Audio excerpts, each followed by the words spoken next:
Light within my heart, light within my thoughts, light within my words, may one and all and everything, blessed and loved, ever be.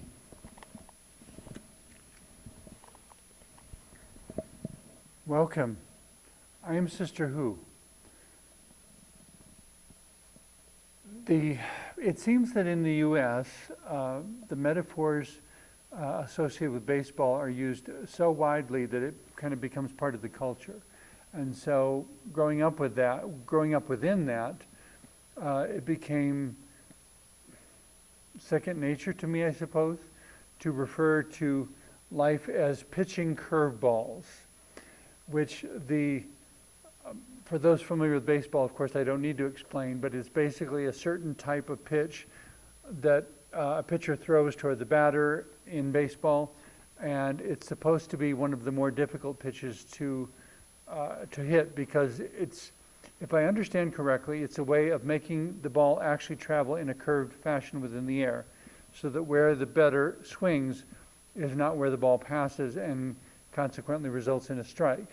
3 of those and they strike out, and it's time for either the next inning or the next batter, depending. So baseball metaphors, they're everywhere in the U.S., it seems. The reason I bring that up is because the topic I wanted to address today, and again, I never say everything that could be said on the subject. It's always scratching the surface, so to speak, just barely touching on something, trying to give people something to think about. But ultimately, we're all wrestling with these questions and looking for answers and coming up with so many different answers that there isn't really one answer that can pertain to everybody. But when life pitches curveballs, what do you do? And of course, in every situation, it's something different. And with each person, it might be something different. It depends on your personality, your resources, who are your friends, who you can call. All sorts of different things will affect how you respond to life pitching a curveball. It could be an unexpected job transition. It could be a relationship that you thought would be there forever.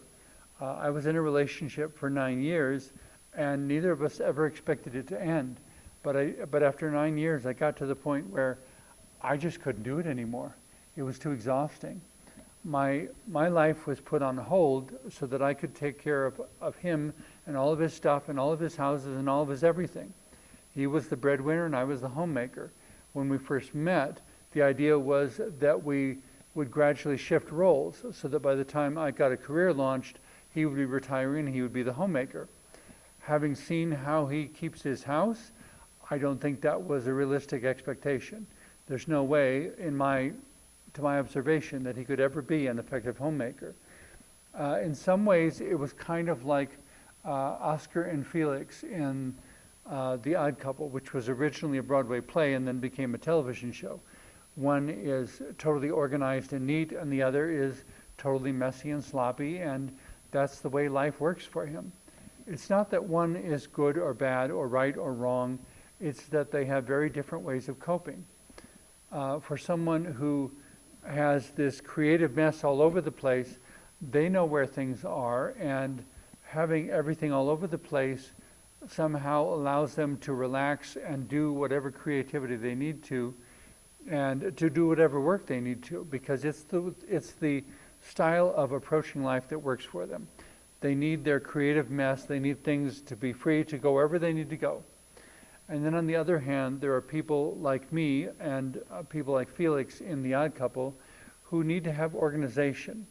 But there's a couple different forms of that, because someone asked me once whether being autistic was the same as being OCD, obsessive compulsive disorder, where they do things in a particular way over and over. They have to do it perfectly every time.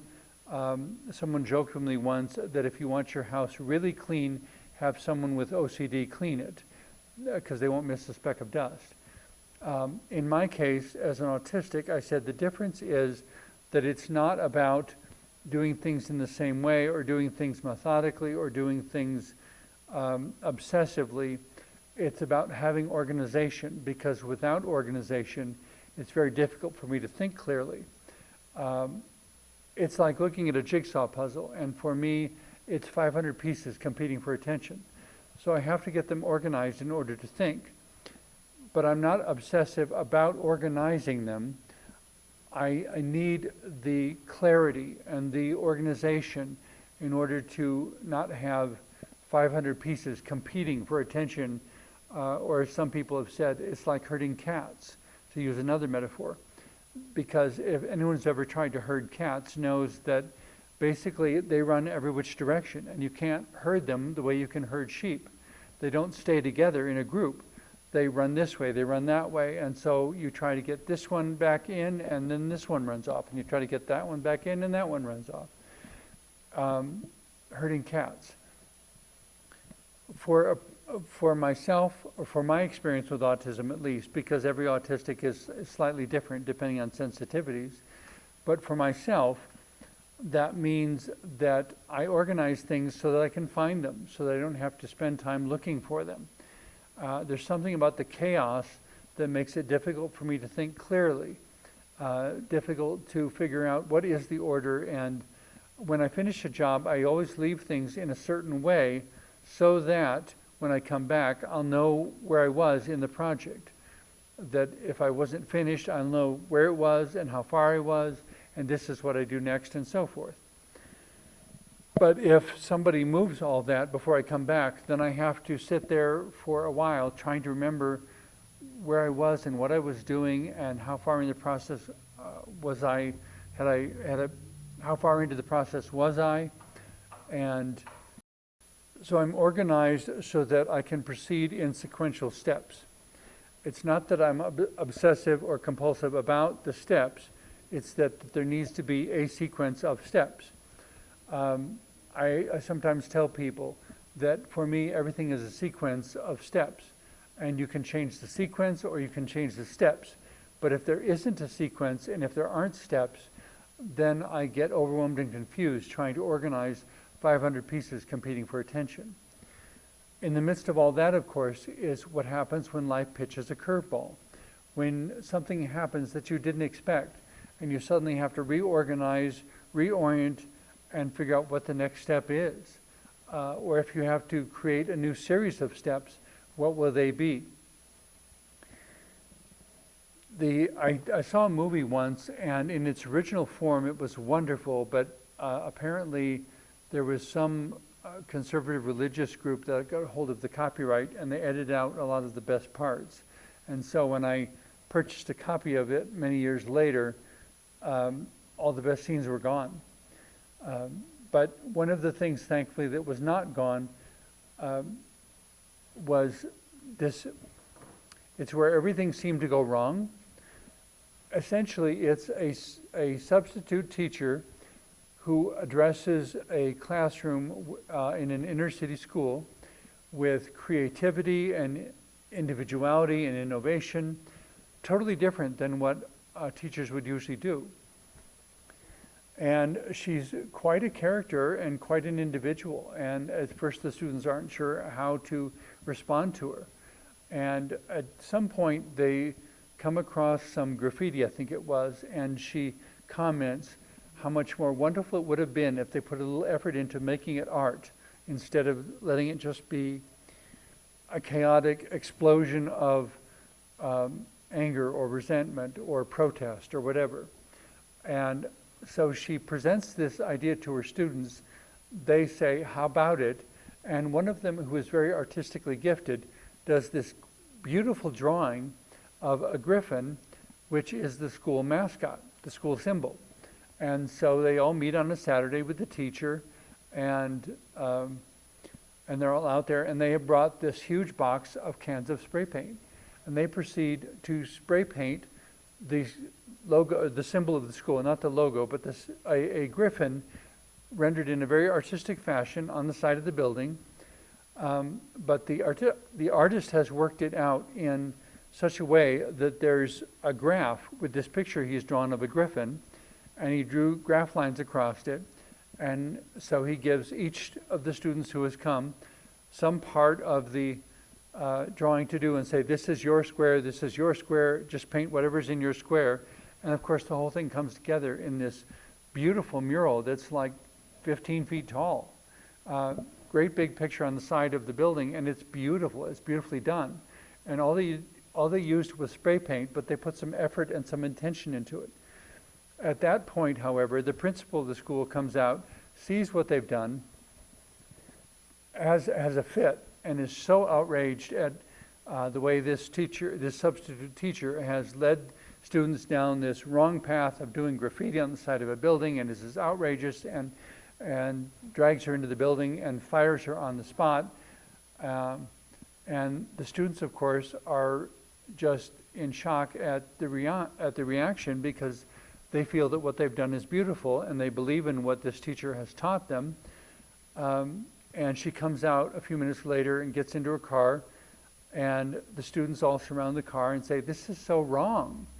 And the quote was so challenging that I made a sign of it and hung it on my wall. And I need to look at it every so often and really wrestle with, how can we make that true? Because what she says to the students as she's leaving the school in her car, having just been fired, is, quote, "What seems disastrous often works out for the best, though it may not be apparent at the time." And then she drives off. And about 2 minutes later, the superintendent of schools shows up, sees the side of the building, and is just staring at it silently. And the principal comes running out to apologize for this thing that has happened on her watch. And she's supposed to be supervising this, and this happened, and I'm so sorry. And he interrupts her and says, "This is magnificent. This is an inspiration to our students. This is beautiful. Where did this come from? How did this happen?" And of course, the principal immediately starts trying to backtrack and make it sound like it was all her idea, and take credit for it. But after that, one of the students in a voiceover is narrating and says they tried to find this teacher after then. They couldn't find her. They checked the address, and they said she'd never been there, and they didn't know what had happened, or where this person came from, where she disappeared to. But a part of the story that is so wonderful that was edited out is where she talks about angels and how unexpected, unpredictable they might be. And so the conclusion of the young man who in the class who's narrating this whole movie is that he looks at the others in the room, and they all kind of come to the conclusion that perhaps she was an angel, that she appeared in their lives, taught them something wonderful, and then went back to heaven or disappeared wherever, because nobody could ever find her. But what she left behind is students who believed in themselves, believed in their creativity, and believed in the unexpected, the unpredictable, believed in trusting their creativity, believed in a sense in angels, but believed in angels as mystery, that we never know exactly who they are, where they come from, when they come, when they go. But angels may be the things that put this wonderful, creative, positive spin on life that wouldn't, nothing would be as wonderful as it is any other way. So they have to be there, but we are not for that reason able to explain them. It's kind of like what I talk about with some of my religious friends who are Christians, that there's throughout the Christian Bible, there are all these stories of miracles happening, totally impossible, unexplained things that, Jesus putting his hands on someone's eyes and the blind can suddenly see, and the lame can walk, and all sorts of different things. In the Old Testament, Moses holding up his staff because God told him to, and the Red Sea parts, and the Israelites crossed through on dry land. Or maybe not completely dry because the water was just there, so it's probably damp, but in any case. And I said to them, as we're having these discussions, I think miracles still happen. I absolutely believe in them, but I don't think they're predictable. Because our universe, our world is still filled with all sorts of things happening that defy explanation. We don't know where this teacher came from or where she went, or how it was that she got there at just the right time. And I think of myself as a very ordinary human being. I'm very open about being a gay man, but I have to wonder if there are times when people have wondered if Sister Who is an angel. Such as when I was hiking mountains and I hiked Mount Sherman and met a group of boys, and then 2 years later in a 20-minute window on top of Mount Antero, entirely different mountain, a 20-minute window in the whole summer because I couldn't get up there before because of all the rainstorms. It was the first time I was able to get there all summer. And lo and behold, as I was getting up ready to go, there they were. We met again 2 years later on a different mountain. They were from Kansas, I was from Colorado. Statistically, that was impossible. There are too many variables for us to have ever been there at the same time on a different mountain, same people. It's just, statistically, it's impossible. So the last thing I said as I was leaving, I looked at them and said, God meant this to happen, right? And they just kind of stared in silence, and so I hiked back to my car. But I don't know why that was so important for me to be there at that time. In a sense, I was the curveball in their lives, something that they absolutely didn't expect, that gave them something to learn from, a way to grow, some new ideas to consider, a new way of being to consider, that anything they'd ever been told by their churches or their leaders or their schools about this is the way people are, this is the only way people are, this is the only way men are, this is the only way women are, this is all there is, and anybody outside of that is simply wrong. And I don't know that they could believe that as easily after meeting me on Mount Antero and God having arranged this synchronistic encounter a second time. And I have to wonder, in that it was a conservative religious group and there was about 10 boys in the group, if one of them wasn't gay. My concern, and the reason I prayed for that young man, whose name I will probably never know, all the way down the mountain, is that statistically, a gay youth discovering his gayness within a conservative religious environment has a much greater chance of committing suicide because of not being able to reconcile who he is with everything that he's told theologically. There have been ministers who insist that being gay is the sin that makes God sick. But we have to remember that that was from a religion that was created after God created the world, after God created humanity, after God created each of you and I. Some of these ideas have been going around for centuries, I understand.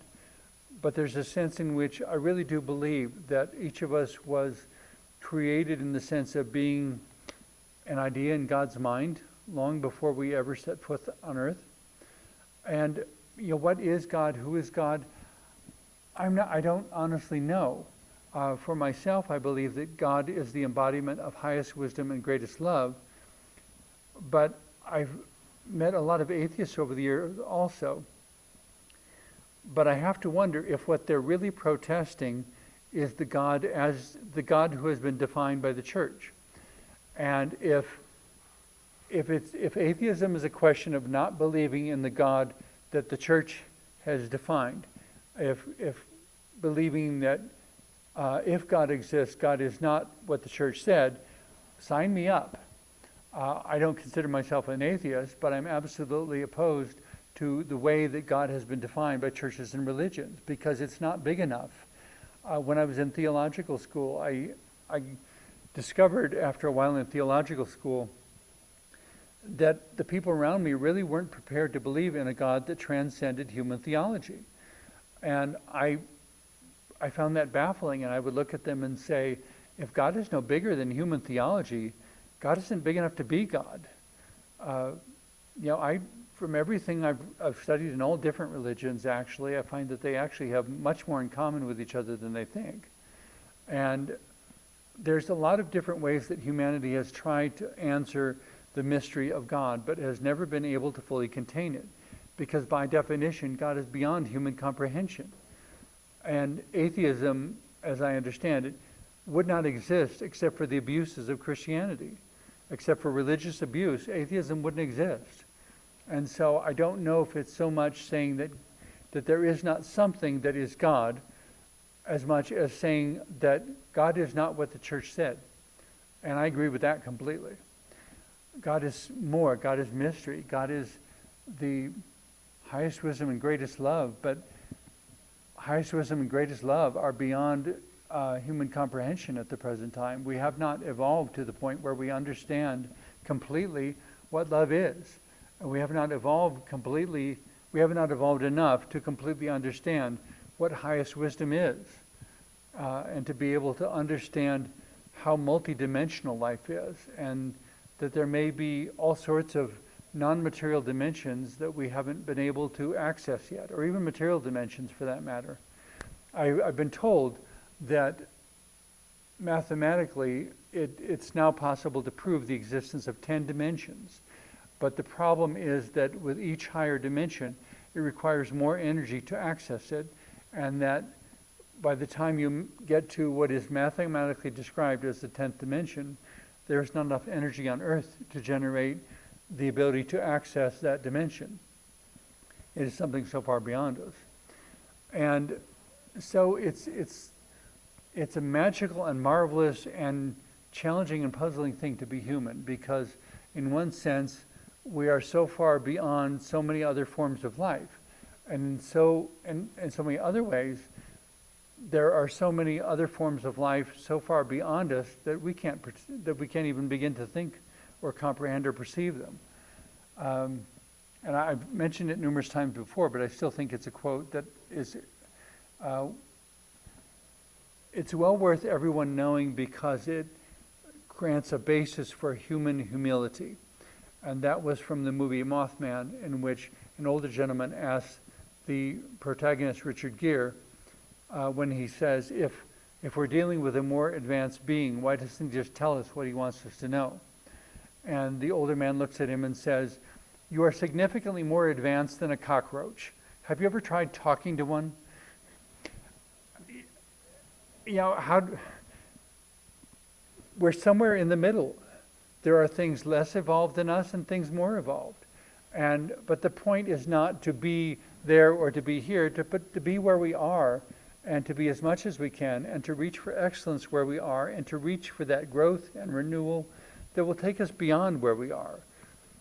If we stop right where we are and don't go any further, and stagnate right here, and preserve history and preserve everything exactly as it is, you know, the problem with historic preservation is you wind up preserving historic problems as well. The challenge is to find some way to remember the past, to document it, to photograph it, to even be able to experience it in limited quantities, but to also be able to grow and renew and learn more, to not stop where we are. If life is about learning and growth, in order to preserve the past exactly as it was, we have to stop growing, we have to stop renewing, we have to start learning. Essentially, we have to die, because we cannot continue to live while stagnating at any particular moment in time.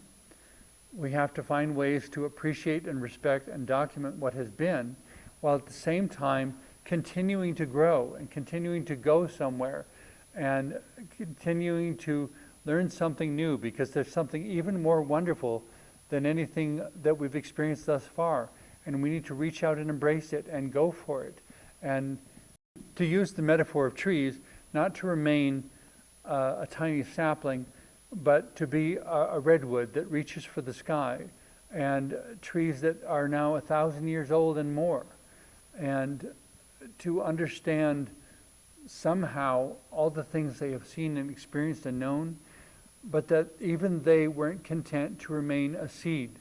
They were forever reaching to adding another ring and another ring and another ring, until we have to count the tree rings to see how long this tree has been there and what it has witnessed. And to consider that this tree was here before the dawn of Christianity, that a particular tree has been around since before the invention of virtually anything you can name. And I'm trying to think off the top of my head, but I don't know off the top of my head what is the oldest tree on Earth as far as they can tell. But of course that only depends that's only the oldest tree of the ones we've discovered.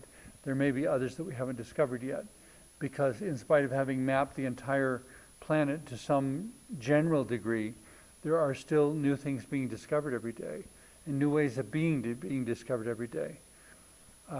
And even for the 2% of the population that comprises autistics, we still run into the challenge that for every autistic, life experience is unique, and perception is unique, and sensitivity is unique.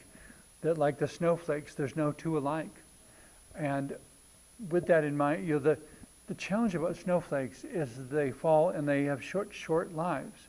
The minute it lands on your hand, it melts because the human body temperature is too much to allow coexistence with a snowflake. Assuming the human isn't dead, that is. But it's a cycle, and it's ongoing cycles. But everything that lives has to be constantly renewing and growing and becoming. We can't stop anywhere where we are without losing everything we're going to become. So when the curveballs come, challenging though it may be, because I still haven't made peace with it myself completely, to remember this school teacher's words. What seems disastrous often works out for the best, though it may not be apparent at the time. But of course, that leaves me asking, so when does it work out for the best? Because there are a lot of things that were disastrous at the time, and they're still disastrous, because I'm still working on how do I take that raw material and transform it into something beautiful. Thank you very much for sharing this time with me. I hope some of the things I've shared have been helpful to you.